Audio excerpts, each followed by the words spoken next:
રાષ્ટ્રીય કાનૂની સેવા સત્તામંડળ નવી દિલ્હી, ગુજરાત રાજ્ય કાનૂની સેવા સત્તામંડળ અને ભરૂચ જિલ્લા કાનૂની સેવા સત્તામંડળ અને અંકલેશ્વર તાલુકા કાનૂની સેવા સત્તામંડળના સંયુક્ત ઉપક્રમે અંકલેશ્વર કોર્ટ સંકુલ ખાતે એડિશનલ ડિસ્ટ્રિક્ટ જજ એસ.ડી. પાંડે સાહેબની અધ્યક્ષતા હેઠળ 2025ના વર્ષની પ્રથમ રાષ્ટ્રીય લોક અદાલતનું આયોજન કરવામાં આવ્યું હતું.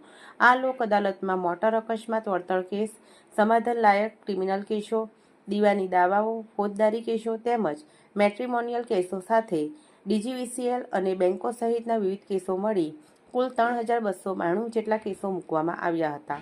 કોર્ટ સંકુલમાં લોક અદાલતનો લાભ લેવા માટે ભારે ઘસારો જોવા મળ્યો હતો.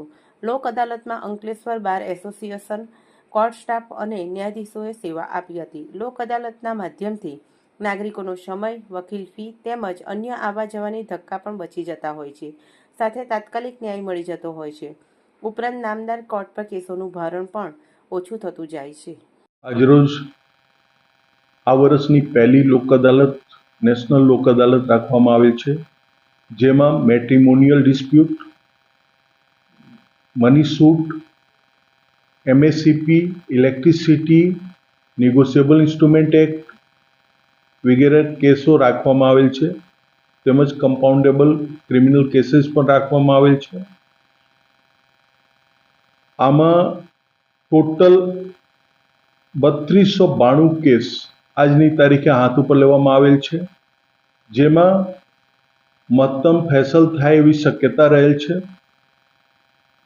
જો લોક અદાલતમાં કોઈ પણ સેટલમેન્ટ થાય તો એનાથી બધાને સમયના, પૈસાના બચત થાય. તે સિવાય બંનેની વિન વિન સિચ્યુએશન હોય, એકબીજા સાથે સંબંધ પહેલાં જેવી સાચવી રાખે, કોઈ સંબંધ બગડે નહીં. અને એટલા માટે તમામ જનતાને હું આહ્વાન કરું છું કે અંકલેશ્વરની તમામ જનતા આ લોક અદાલતમાં મહત્તમ ભાગ લઈને નિરાકરણ કરાવે.